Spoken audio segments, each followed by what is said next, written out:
Magandang araw mga bata. Panibagong aralin muli ang ating pag-aaralan sa araw na ito. Handa na ba kayong matuto? Tara, simulan na natin. Ang layunin natin sa umagang ito ay nagagamit ng wasto ang mga pangalan at panghalip sa pakikipag-usap sa iba't ibang sitwasyon. Bago tayo dumako sa ating aralin sa umagang ito, nais kong magbalik-aral muna tayo. Sabihin kung ang salita ay tumutukoy sa tao, bagay, pook, hayop o pangyayari. Handa na po ba kayo? Tama. Ito naman. Tama. Ito. Magaling. Ito. Tama. Mahusay. Magaling. Magaling. Tama. Tama. So dahil alam nyo na ang mga pangalan, sa umagang ito may babasahin akong isang dialogo. Ito ay ang pag-uusap ng mag-ina. Sabi ng anak, "Inay, bakit po laging sinasabi sa telebisyon na maghugas tayo ng kamay? Napanood mo ba anak ang balita tungkol sa COVID-19? Opo, inay. Sabi ng tagapagbalita na patuloy daw itong tumataas, kaya wag daw tayong lalabas ng bahay upang tayo ay hindi mahawaan ng coronavirus." Tama iyan anak. Kaya ikaw mamalagi ka dito sa loob ng bahay. Maligo ka na rin. Opo, inay. Kailangan din nating maging malinis sa katawan. Ano-ano ang mga salitang may sulungguhit sa dialogo? Tama. Anong bahagi ng pananalita ang mga ito? Magaling. Ano-ano naman ang mga salitang may bilog sa dialogo? Mahusay. Anong bahagi ng pananalita ang mga ito? Tama. Sa umagang ito, pag-aaralan natin ang iba't ibang uri ng panghalip. Una, meron tayong tinatawag na panghalip na panao. Ang panghalip na panao ay panghalili o pamalit sa pangalan ng tao. Ilan sa mga halimbawa ng panghalip panao ay ako, ko, akin, amin, kami, atin, inyo, kata, mo, siya, kanila, at kanya. Gamitin natin sa pangungusap ang panghalip panao na siya. Siya ay laging naghuhugas ng kamay bago kumain. Gamitin naman natin sa pangungusap ang panghalip panao na ako. Tama. Ito naman po, gamitin natin sa pangungusap ang panghalip panao na kanila. Magaling. Ngayon naman po, ang pangalawang uri ng panghalip ay tinatawag nating panghalip na pamatlig. Ang panghalip na pamatlig ay inihahalili sa pangalan ng tao, bagay, at iba pang itinuturo. Halimbawa, kapag malapit sa taong nagsasalita, ang bagay o tao na kanyang itunuturo, maaaring gamitin niya ang mga sumusunod na panghalip. Ito, ere, nito, nere, ganere, o di kaya'y ganito.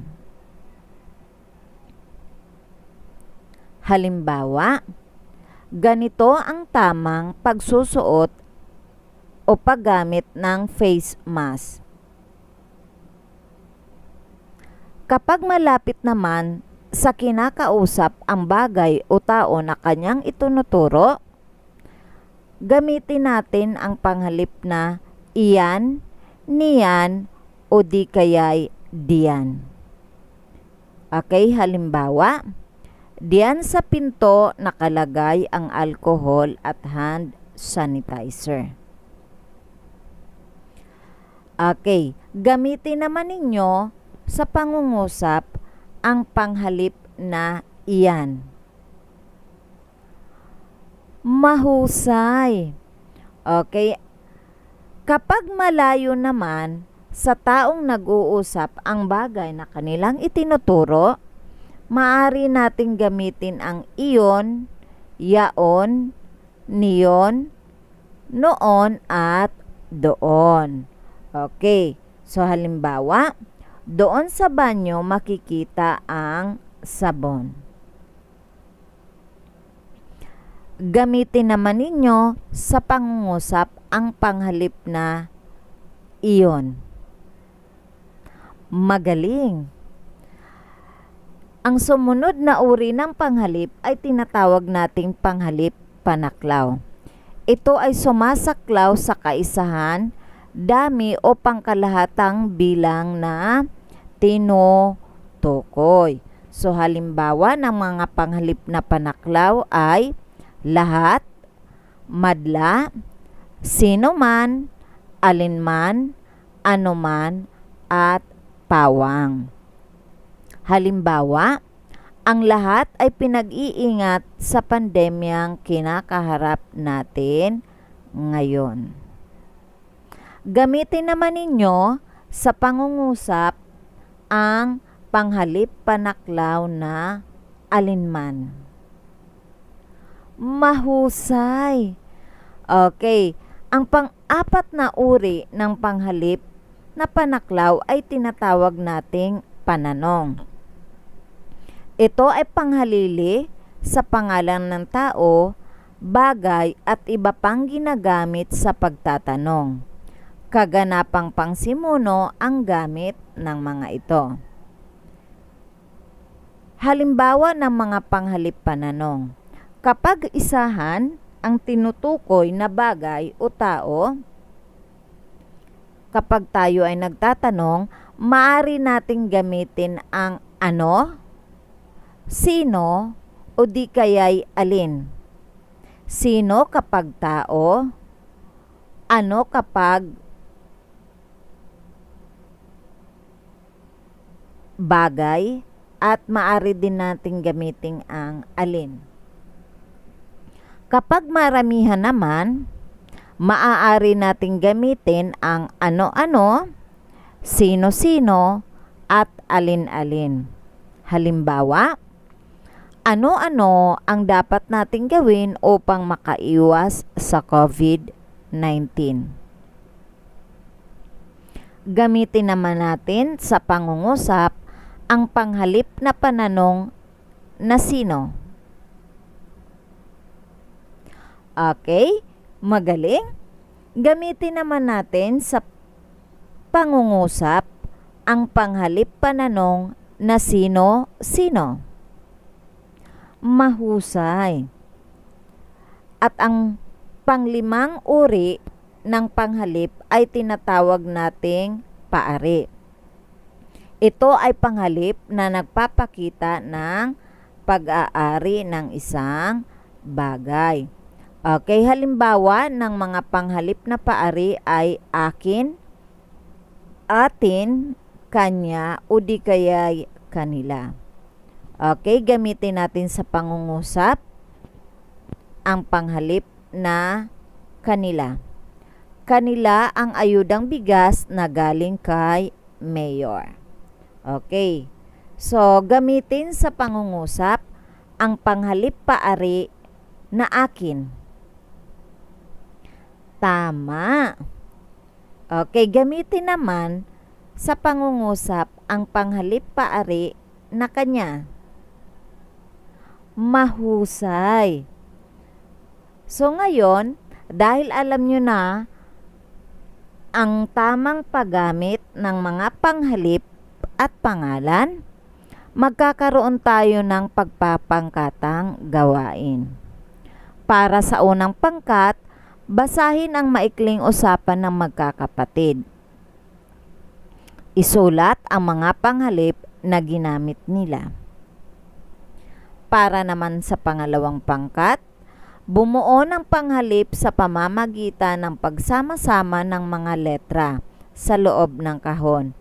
Maring ulitin ang ibang letra at gamitin ito sa pangungusap. Naintindihan po ba pangkat 2? Magaling. Para naman sa pangatlong pangkat, gamitin sa makabuluhang pangungusap ang mga pangalan at panghalip sa bawat bilang. Naintindihan po ba? Pangatlong pangkat? Mahusay. Okay, so bago kayo magpapangkatang gawain, dapat laging tatandaan ninyo kung ano yung ating mga dapat gawin kapag meron tayong mga pagpapangkatang gawain. Okay, dahil tapos na ang inyong pagpapangkatang gawain, para sa ating pagsasanay, isulat ang tamang panghalip sa patlang. Piliin ang sagot sa kahon. Okay, para sa unang tanong, blank ang face mask na binili ko kahapon. Ano ang tamang panghalip na dapat nating ilagay dito? Tama. Dapat ay panghalip na ito. Number 2. Hinahanap ko ang alkohol. Nasaan na kaya blank? Ano ang tamang panghalip na dapat nating gamitin dito? Mahusay. Iyon. Para naman sa pangatlong pangungusap, dadalaw blank kina Lola Lydia pagkatapos ng pandemya. Ano ang tamang panghalip na dapat nating gamitin dito? Mahusay. Kami.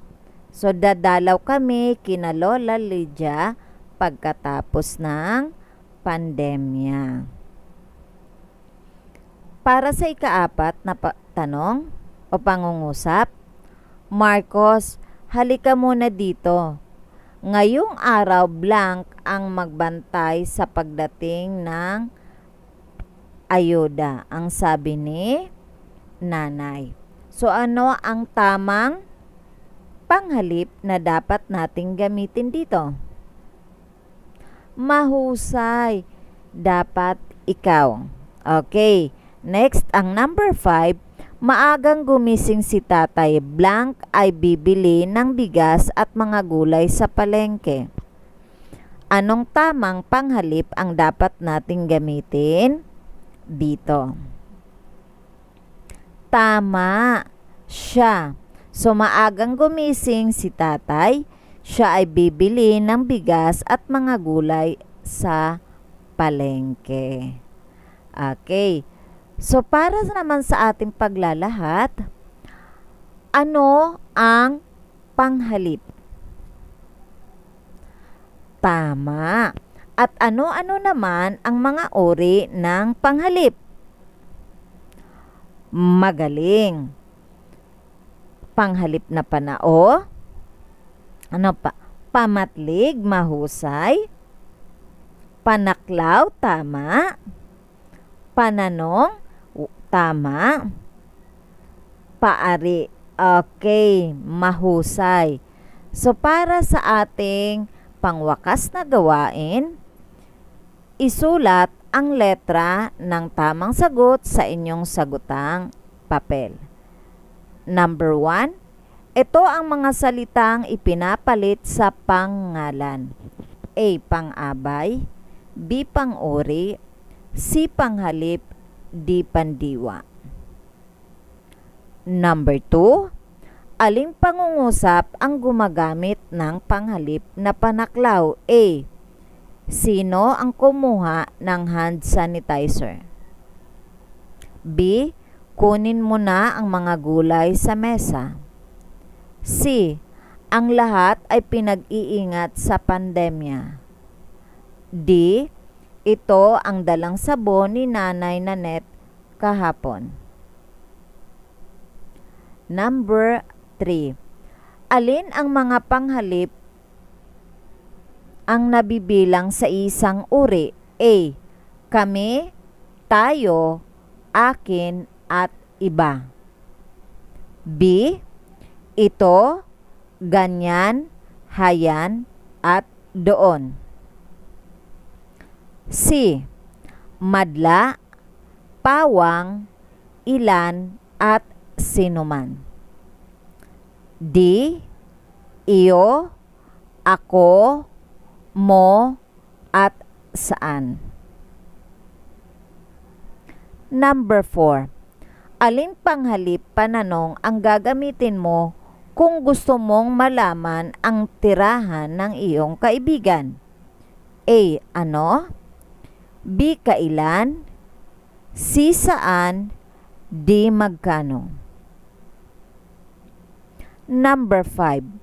Bumili ng bitamina si Grace sa drugstore. Anong tanong ang maaari para sa pangungusap? A. Ano ang bibilhin ni Grace sa drugstore? B. Paano bumili ng bitamina si Grace sa drugstore? C. Kailan bumili ng bitamina sa drugstore si Grace? D. Magkano ang bitamina binili ni Grace sa drugstore? Okay. Maaari na nating iwasto ang ating mga papel. Narito ang mga tamang kasagutan. Para sa unang pangungusap, ang tamang sagot ay C. Pangalawang katanungan, letter C uli. Pangatlong katanungan, ang tamang sagot ay letter C uli. Ganon din po sa number 4, letter C. At ang panghuling tanong, ang tamang sagot ay letter A. Para naman po sa inyong takdang aralin, sumulat ng maikling talata tungkol sa nararanasan mong pandemya sa inyong lugar. Gumamit ng mga pangalan at panghalip. Okay, sundan ang rubrics na ito sa paggawa ng sulat. Okay mga bata, nagkakaintindihan na po ba? May natutunan naman po kayo sa araw na ito? Mahusay. Okay, hanggang sa muli, maraming salamat po.